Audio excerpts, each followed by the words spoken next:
1, 2, 3, action. Bonjour à tous, j'espère que vous allez bien. Alors aujourd'hui on se retrouve pour une nouvelle vidéo avec une nouvelle invitée. Alors c'est pas mon chéri cette fois, c'est Clarisse, ma copine qui m'a beaucoup manqué de France. Alors du coup je vous ai demandé sur mon Instagram, que je vous mets juste ici, de nous poser les questions dont vous aviez envie qu'on réponde par rapport à Clarisse, son expérience de fille au père. Faut savoir que Clarisse est arrivée il y a combien de temps? Je suis arrivée il y a 1 mois et demi, je suis arrivée début janvier. Donc Clarisse est arrivée il y a 1 mois et demi près de San Francisco en tant que au pair, et du coup je me suis dit que ça allait être plutôt sympa de répondre à vos questions, parce que je sais que ça intéresse beaucoup de filles et c'est vrai que ça fait toujours un peu peur, hein, voilà, donc c'est toujours bien d'avoir des retours, points de vue, voilà, différents points de vue, parce que c'est vrai que moi et elle et les autres au pairs on n'a jamais la même expérience, donc c'est toujours bien d'avoir différents point de vue ou à différents témoignages, c'est le mot. Okay. Voilà, ça y est, j'ai trouvé. Je me suis dit que répondre juste à des questions c'est un petit peu ennuyant, donc nous allons manger Chick-fil-A en même temps. Donc moi j'ai pris mes frites, et en fait il faut savoir que je sais pas si vous connaissez Chick-fil-A, c'est un fast-food américain, et regardez les frites comme elles sont trop marrantes. Voilà. Clarisse, ça va être son premier, ça va être son premier Chick-fil-A, et du coup on a pris des petits poulets grillés. Donc voilà, donc écoutez, j'espère que cette vidéo va vous plaire, et on va tout de suite commencer avec la première question.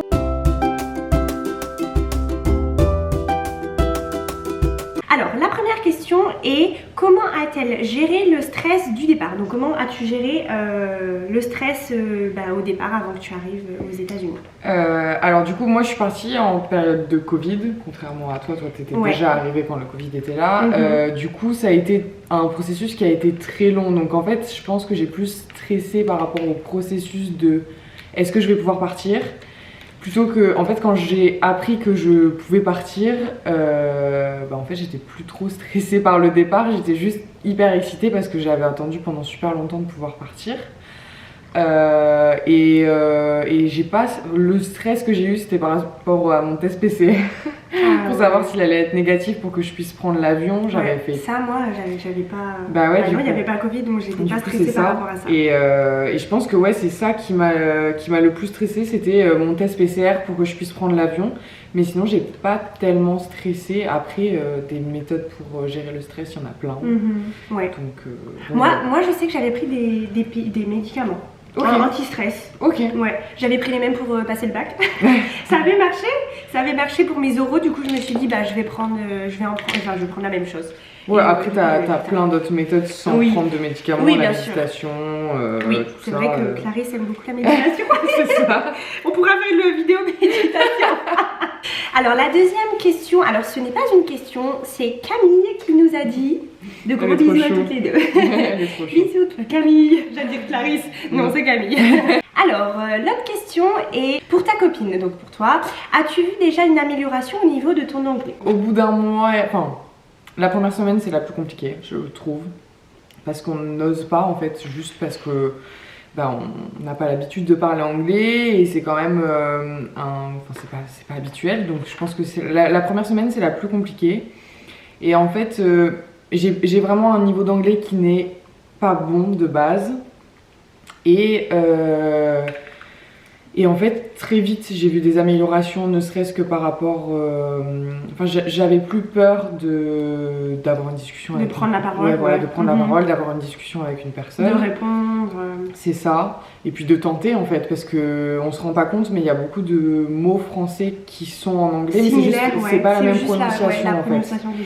Il y en a pas, c'est pas tous les mots, hein. Il y a plein de mots qui sont différents, mais il y en a quand même beaucoup. Donc des fois j'ai l'impression que je comprends pas, et puis en fait c'est juste que c'est le même mot en français, mais c'est pas la même prononciation. Et des fois la prononciation elle est vraiment forte, hein. Il faut vraiment y aller pour qu'ils comprennent. C'est ça.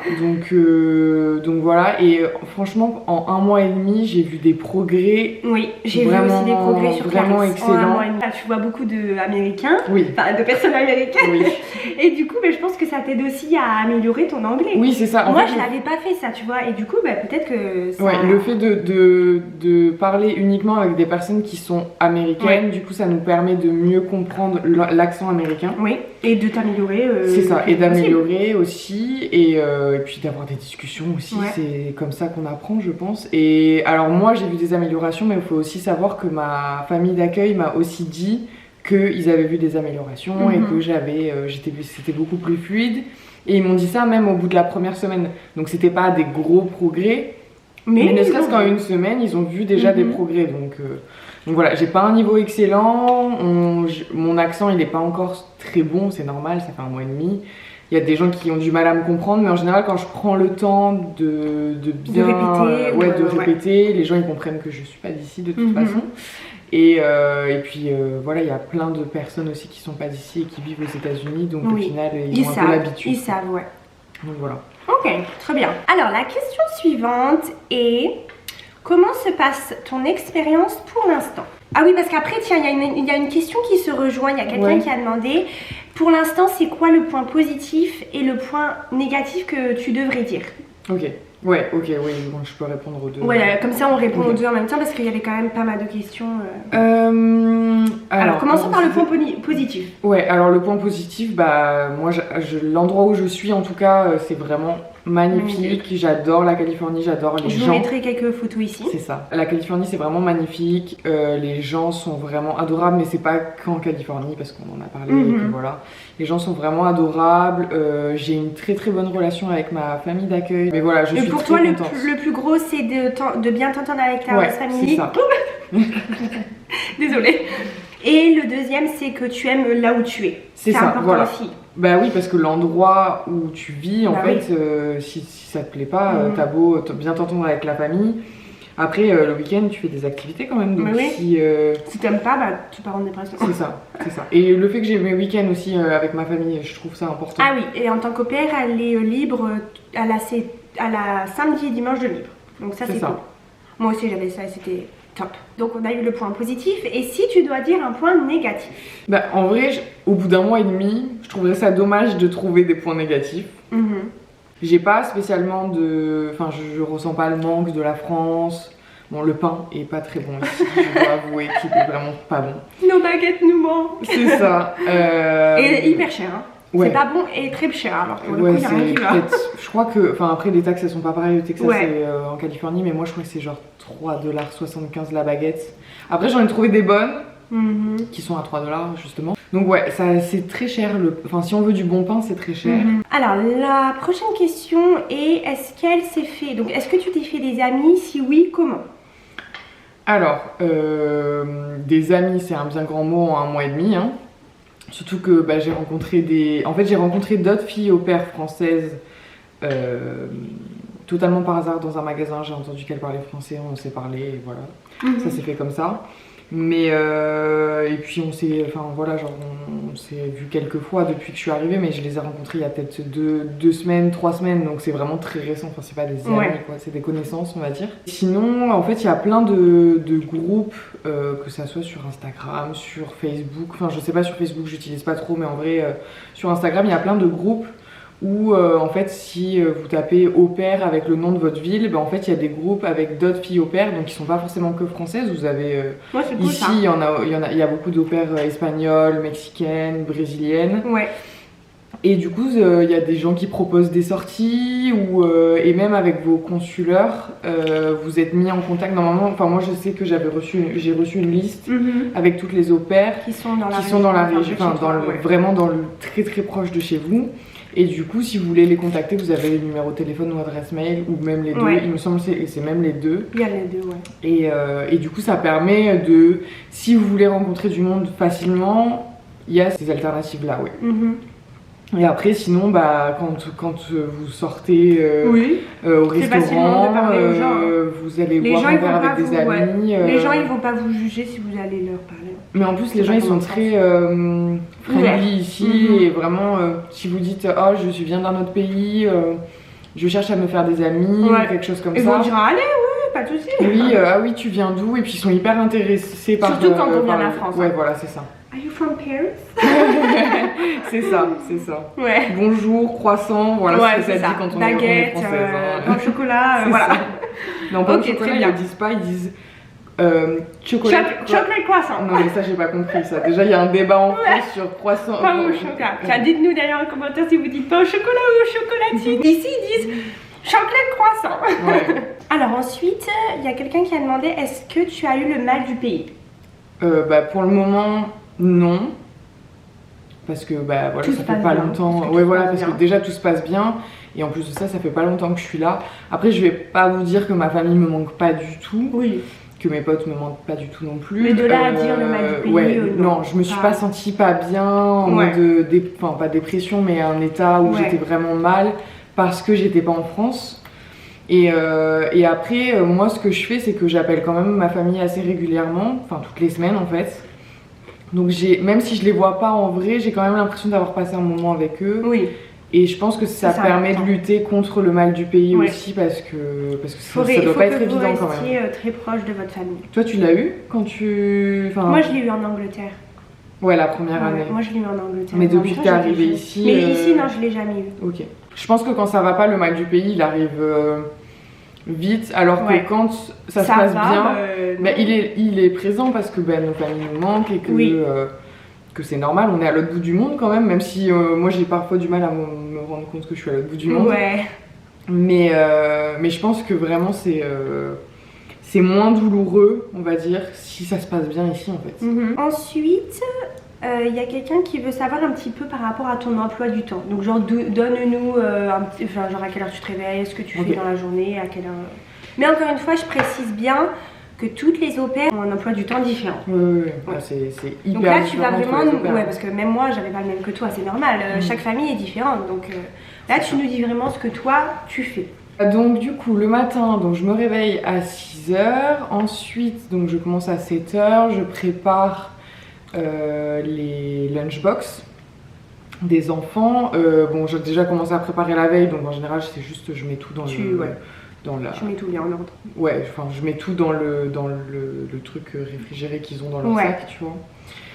La plupart du temps, c'est les parents qui préparent le petit-déj. Donc moi j'ai juste à faire en sorte qu'ils mangent le petit-déj. Ensuite, donc le plus petit, je l'habille, je le prépare pour aller à l'école. Le plus grand, il se prépare tout seul, donc j'ai pas besoin de m'en occuper. Et ensuite, donc je les amène à l'école. À 9h30, moi je suis en temps libre jusqu'à 13h. Donc là, je fais ce que je veux, enfin voilà, je fais ma vie quoi. À 13h, je reprends le boulot.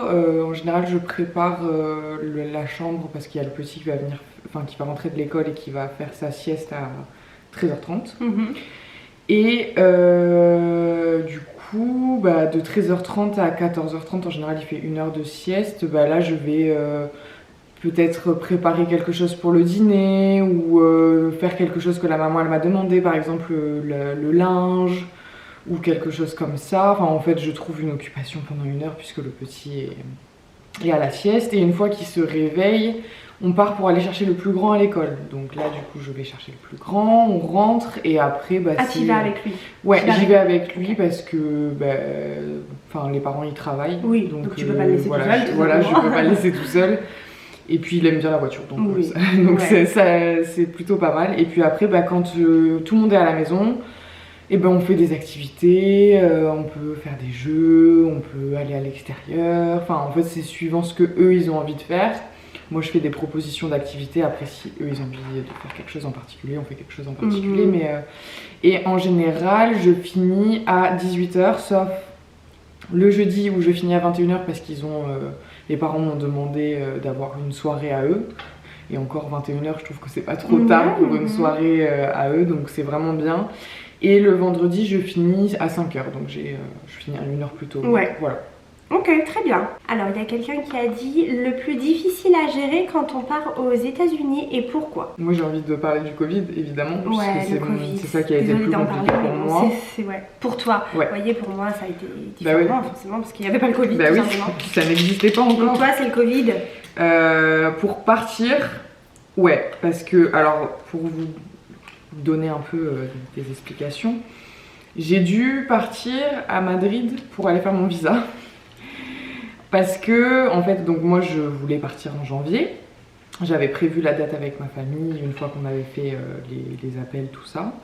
Et en fait, quand j'ai voulu prendre rendez-vous à l'ambassade pour avoir un rendez-vous, ouais, à Paris, l'ambassade américaine qui est à Paris, ouais, comme moi j'ai fait. Et ben il n'y avait pas de rendez-vous avant juin. Et elle voulait partir en janvier. Mais j'allais pas attendre 5 mois, mais oui. ça, 5 mois, pour avoir mon visa. Donc du coup, heureusement que je suis passée par une bonne agence qui m'a donné un peu des conseils et qui m'a dit, t'as la possibilité de le faire Alors il m'avait dit à Berlin ou à Madrid, mais apparemment j'ai appris qu'on pouvait le faire aussi en Belgique. Donc ouais, du coup apparemment il y a plusieurs pays où en fait c'est plus facile. Voilà. Et quand j'ai pris rendez-vous à l'ambassade américaine qui est à Madrid, j'ai eu un rendez-vous peut-être 2 semaines après, mais c'est parce que c'était moi qui avais choisi 2 semaines. Je pense que je pouvais prendre un rendez-vous dans la semaine. Ah ouais. Donc voilà, rien à voir. Ouais, rien à voir. Entre juin et dans la semaine, vraiment rien à voir. Vous avez pris l'accent au bout de combien de temps? Ah bah alors toi, je pense que c'est plutôt pour moi parce que tu l'as toujours pas. Tu trouves que quand je parle j'ai l'accent, enfin moi après c'est un peu, je sais pas, prétentieux, je sais même pas si, est-ce que j'ai eu l'accent, comment tu... Enfin, quand tu m'entends parler, on va demander à Clarisse. Bah, en fait le truc c'est que tu parles plus vite que moi déjà. Oui, c'est ça, oui, c'est vrai. Et du coup ça fait plus, je pense que ça fait plus américain parce que tu parles vite. Ouais. Mais je pense pas qu'on ait l'accent, en fait je pense qu'on l'aura jamais vraiment l'accent. Je suis une youtubeuse qui est aux États-Unis depuis plus de 10 ans et on dirait vraiment une américaine. Hein. Mais en fait, je pense parfois... que c'est faut le temps. Ouais, c'est ça, mais genre parfois tu parles et je me dis là t'as l'accent américain. Ouais, ça dépend. Je pense que ça dépend sur vraiment les des mots. phrases. Ouais, ça dépend sur les mots, ça dépend ce que vous dites. Mais je pense que, enfin, déjà tu l'as beaucoup plus que moi. Et c'est plus fluide en fait, on va dire, ouais. Voilà. Je pense que c'est plus une question de fluidité que d'accent, parce que l'accent, on s'en fiche un peu. Oui, mais bon, quand même, c'est important, des fois ils comprennent pas. Oui. Mais ça vient avec le temps, enfin, même moi en 2 ans et demi, des fois. Et je pense que la prononciation est plus importante que l'accent en fait. Ouais. Parce que même si t'as pas l'accent américain, si t'as la bonne prononciation, ça fait américain, même si c'est pas le vrai accent tel qu'ils l'entendent, quoi. Comment vous êtes partie? Bah, t'es partie avec une agence? Oui. Alors toi tu es partie avec qui? Moi je suis partie avec Calvin Thomas, mais en fait comme toi, mais juste c'est plus affilié à la même... Ah oui, alors moi il y a 2 ans et demi de ça, Calvin Thomas était affilié à Euro Au Pair et maintenant Calvin Thomas est affilié à Au Pair Care. En fait mon agence française c'était Calvin Thomas et mon agence américaine c'était Au Pair Care. Mais par contre, vous n'êtes pas obligé d'avoir une agence américaine et une agence française. Parce que moi du coup les au pairs que j'ai rencontrés c'était juste avec Au Pair Care. Mais par exemple, en fait tu t'inscris sur le site d'Au Pair Care directement. Ah ouais. Tu vois, t'as pas. Ouais, mais il n'y a pas quelqu'un qui te suit au niveau. C'est ça, exactement. Donc moi par exemple. C'est plus rassurant d'avoir quelqu'un qui suit ton dossier avec toi. Bah oui. Ouais, et puis moi si j'étais passée que par Au Pair Care, j'aurais peut-être pas eu les conseils qu'on m'a donné par rapport à mon visa pour partir à Madrid. Et tout. Ouais, c'est vrai. C'est quand même plus rassurant. Ça moi c'est pas facile, les papiers et tout. Oui, et puis on a un entretien quand même. Ouais, l'entretien. On a eu moi j'ai eu un entretien en réel. Mais bon, après voilà, chacun ses choix. Exactement. Ce que vous tout voulez. À fait. Oui, bien sûr. Nous, on vous donne ce qu'on a fait et c'était très bien. Il n'y a pas eu aucun souci. Donc, voilà comment on est parti. Ensuite, combien de temps vous êtes parti et si vous comptiez rester vivre aux USA? Alors du coup là t'es parti pour combien de temps? Là t'as... Moi je suis partie j'ai signé pour 1 an. 1 an. Parce que c'est le minimum que vous pouvez faire pour quand vous voulez venir aux États-Unis. Oui. Ça n'a rien à voir avec les agences, ça sera partout pour les mêmes agences puisque c'est au niveau de l'État. C'est comme ça. De l'État, non, du pays. Du gouvernement. Ouais, c'est le pays des États-Unis. Le visa J1 c'est pour 1 an. Tu peux demander pour plus. 6 mois. Oui, pour plus bien sûr, ouais. Mais je crois que c'est pas aux États-Unis. Non, c'est en Australie, en Nouvelle-Zélande. Là, tu peux partir 6 mois, mais aux États-Unis, le pays demande à ce qu'on parte. Minimum 1 an. Ouais, c'est ça, minimum 1 an. Et après, comme moi j'ai fait, vous pouvez prolonger de 1 an encore. Et après, c'est tout. Tu peux prolonger de 6 mois, 9 mois ou 12 mois. Ouais. Voilà. Donc ça, après, c'est en fonction de ce que vous voulez faire. Moi, je pense que pour le moment, je pense que je prolongerai au moins de 6 mois. Mais ça fait 1 mois et demi que je suis arrivée, donc je ne peux pas du tout savoir, c'est ça. Alors ensuite, la prochaine question, comment vivre aux États-Unis sans parler anglais? On se débrouille. Oui. On n'a pas trop le choix. Oui, vous êtes venu pour ça en premier, à améliorer votre anglais. Mais en vrai, quand je vous dis que j'ai vraiment un niveau d'anglais qui est pas incroyable, c'est C'est pas une métaphore. Vraiment, je suis pas forte en anglais. Après, j'ai un peu bossé avant de partir parce que j'avais pas envie d'arriver et de pouvoir rien dire du tout. Mais j'ai pas bossé sur un cahier, en écrivant des choses. Enfin, c'était vraiment. J'ai regardé des séries ou des films en anglais. Mais après, avec le temps, eh bien, ça vient. Mais ouais, mais en fait, on se rend pas compte que ça arrive vite. En fait, quand vous êtes vraiment plongé dedans, tu vois. C'est ça. Donc en fait, on n'a pas le choix.